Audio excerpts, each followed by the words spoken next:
দেখো বন্ধুরা, দেখো আমি বেগুনের একটা রেসিপি বানাচ্ছি। ওতে বেগুনে চিনি, নুন, হলুদ মাখিয়ে রেখে দেব। তারপরে তেলেতে লাল লাল করে একটু বেগুনটাকে ভেজে নিতে হবে।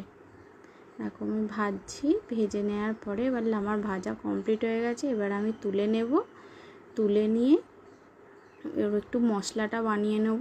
দেখো মিক্সার জারেতে সর্ষে আর কাঁচা লঙ্কা দিয়েছি, ওটা বেটে নিলাম। আর ফোড়নেতে তেজপাতা, শুকনো লঙ্কা, কালো জিরে ফোড়ন দিয়ে মশলাটা দিয়ে একটু কষাবো। দেখো কষানো আমার রেডি।